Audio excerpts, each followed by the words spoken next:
Ko van der Horst is expert op het gebied van totaal interieurconcepten en verrast steeds weer met de nieuwste trends en ontwikkelingen op woongebied.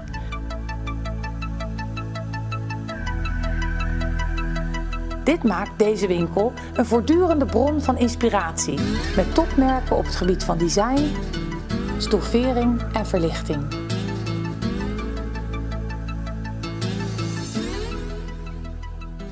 Te gast is een van de meest toonaangevende ontwerpers van dit moment, Tom Dixon.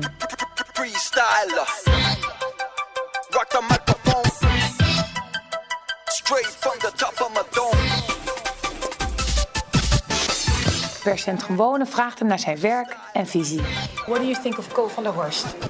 I think they've got an incredible service mentality, which I really like, because all too often people want help or feel nervous about, participating in contemporary design. And what's great about Van der Horst is that they really have a series of services and they give really good advice and backup for people.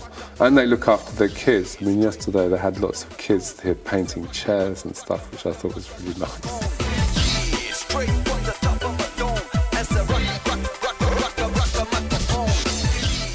You must be traveling a lot for your work. What's it like to be in Amsterdam?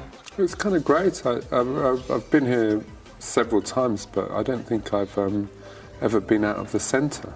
So it's kind of interesting to see other bits of the town. I've seen some windmills and some canals. It's been great. You're here to promote your new book, The Interior World of Tom Dixon. What's in it for us? Well, I think what I'm trying to say through that book is that design surrounds us completely, and all too often people think that design is a very expensive and fancy object, let's say. But design is really a process where everybody can take part, and everybody makes design decisions all the time when they buy something or they put something in their house. And for me, design isn't a specialist task done by professionals. It's something that everybody engages in. There's a worldwide trend going on to go green. And especially here in Holland, we like to recycle and to swap things and to mix vintage with new design.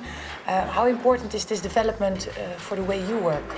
And you can try and be conscious of what you're doing, which we are. But for me, being green, if like, or being sustainable, or however you want to express it, is really about producing things which people will use for a very long time.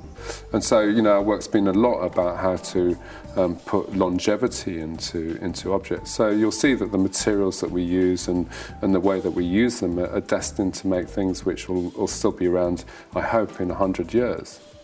Do you design for a particular interior style, or do your designs blend into many styles? A bit of both. I mean, I'm always happy when the objects I make are, I won't say neutral enough, but can work in lots of different environments. I don't want to be total Tom Dixon look, but I do think I've got a recognisable style of my own, which is maybe more rugged and possibly quite masculine, I don't know. Is the location, the styling, the photography, is that all part of your concept in the end? Oh, absolutely, and I think that's the joy of having your own label, is that you can not only design the objects, but you can give them a platform to work from, and you can work on the graphics and the communication, because increasingly in design it's not just shape making, it's the whole underpinning idea and the way that you express it that are important, right? So I'm very interested in all of the aspects of not only the object, but the place where it sits and how it's presented and how it's explained to people. Yeah. In this presentation we see a lot of your new designs. Can you tell us something about them? Yeah, sure.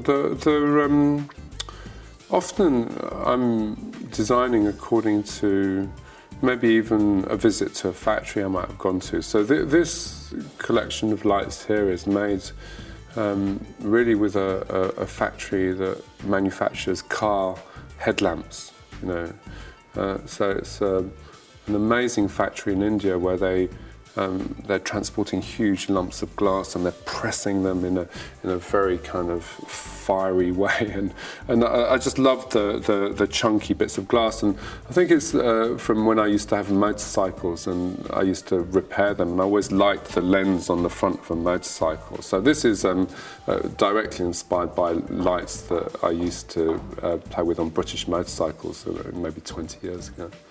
And then if you look over here, the table, which is called the screw table, which is it's really based on a sculptor's table. You know, in sculpture classes, you get these podiums where you can raise or lower the thing. I always loved the simplicity of those tables, and so this is just the idea that you can have a low table or a high table in one. What about the copper balls? Because you brought back copper in the homes of people. Well, my heritage is because I started off with doing metalwork. Is that I love metal. I mean, I quite like plastic, and I really like glass at the moment. I'm quite keen on wood as well, but metal is my first love, and it's when you get knowledgeable about metal, you start understanding the different qualities of all of the metals, and copper is a really useful metal for all kinds of things. You know, obviously it's hidden in electrical wires, and it's in all kinds of different functions in electronics and what have you. But it's been underused for a long time in interior design, and after a few years of doing the very cold, mirror, chromy, quite masculine lamps, I wanted to do something a bit softer. And what's quite nice about these lamps is that they work quite well with the low energy bulbs that we're increasingly having to use in interior design, because they warm up the light quite a lot. So it's just a fashion colour for me at the moment, but it's also got a series of functional aspects to it. So what's the fashion colour for next Milan? That's secret. I can't possibly tell. It's next year's colour. Yeah. Next year's colour. No, I'll tell you in January. Okay.